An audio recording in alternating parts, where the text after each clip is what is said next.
To take time to elevate brings about a change in those who's really seeking a change. Listen. The easiest thing I've done was to get out from under the labels and to live the life that I live.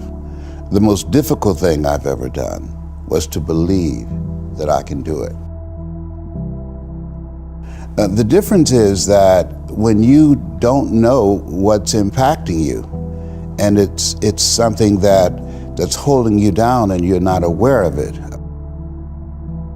There are things that when you, in my situation, when you live in a dominant culture that is designed to destroy your sense of self and your belief in yourself, and you have to learn ways in which you can begin to connect with this power that you have within yourself to handle where you are. The key is to be constantly in a perpetual process of discovering the truth of who you are and fighting constantly to look for ways in which you can escape the inner conversation. Between ages 0 and 5, we determine what's available to us and what's not available to us. And so that was a defining moment. I knew there are certain things I could not do, certain places I could not go. They used to have signs on Miami Beach that said, Jews, dogs, and coloreds not allowed. And so now you have to operate within the constraints of the dominant society and the things that they've created for you. And it's a challenge to see yourself beyond that and to work to get outside of that, even after those laws have changed, because that has become so much a part of you, you unconsciously operate within the parameters of what has been put in place. Like you're driving on the expressway, the 405, and you'll get off on an exit that you weren't going in that direction, but you unconsciously did it because you've done it so many times that many people, because they're not making a conscious, deliberate, determined effort to think outside of what life has thrown at them, they end up doing the same thing over and over and over again. Einstein said that thinking that has brought me this far has created some problems that this thinking can't solve. And so through relationships, through reading, through studies, through goals and dreams beyond your comfort zone, it allows you to begin to live out of your imagination as opposed to out of your history. Disney said, the imagination is a preview of what's to come.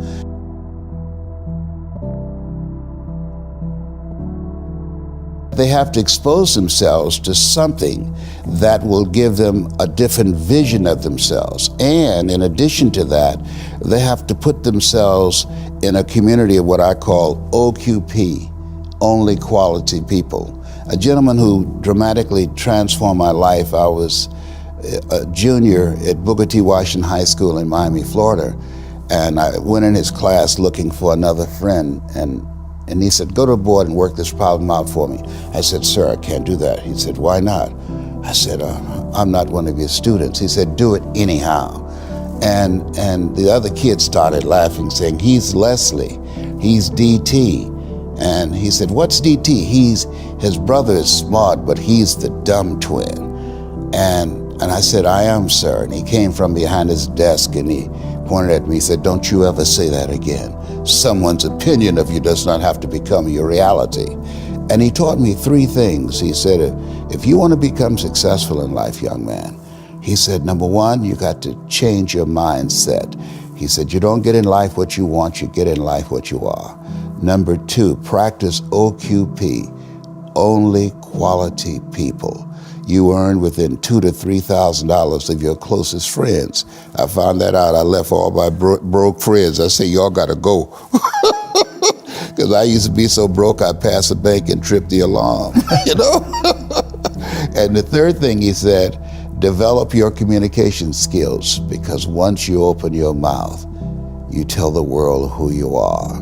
He said, those are 3 major things that you want to work on that will liberate you from living in Liberty City, living in poverty in Overtown. It will help to escape out of where you are right now, because I see you watching me, and I know you want more. I can see the hunger in your eyes. You get hungry by finding something that's you. I believe that all of us are born unique, but most of us die copies. You got to find out what is it that turns you on, what resonates with you. One of the things that I realized and what allowed me to become successful as a speaker, the speaking industry has been hijacked by people who speak to sell, and it's okay to do that and make money. I speak to change lives because somebody spoke and changed my life. So this is my passion. This is my drive. This is something that I feel in my heart.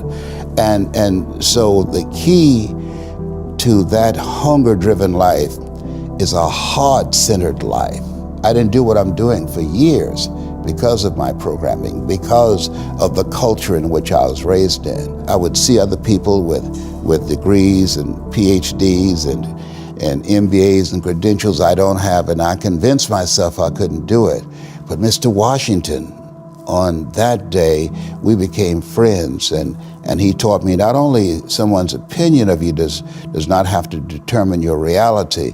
He said that you have to work on yourself and you have to have an unstoppable attitude, and no excuse is acceptable, and you got to make it a priority, a non-negotiable in your life, and hold a constant vision of what it is you want to achieve. See it accomplished and go all out. Find a way to win. In spite of the setbacks, in spite of the disappointments, in spite of your failures. I tell people when I'm giving presentations, you will fail your way to success. I have a saying, is life knocks you down, try and land on your back, because if you can look up, you can get up.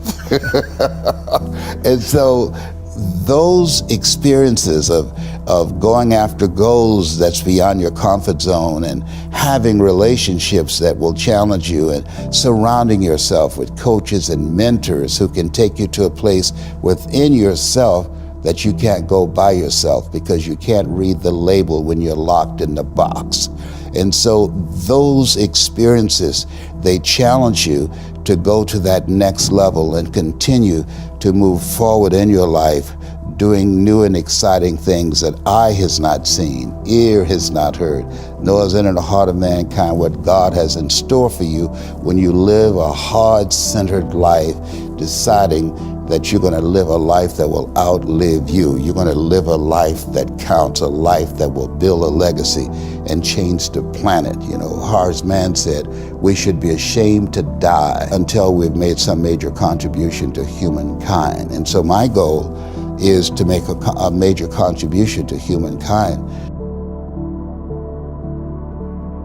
Every day when I get up, my mindset is, what is it that I can do to touch and impact somebody's life today? What is it? What does that look like? Don't live the life that has been given you by their circumstances, by the people that's around you. That Sidney Poitier wrote a book called The Measure of a Man. And he said, when you go for a walk with someone, something happens without being spoken.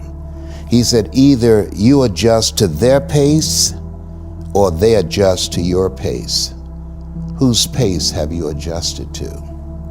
And so there are things that we pick up and we think that they're our choices, but they're the choices that we've been programmed by life to do. When we leave our homes in the morning, we're bombarded with over 6,000 advertising hits through Facebook, through Twitter, through Instagram, through television, through our phones and through our communities, and through the computers. And so all of these things are impacting us every day.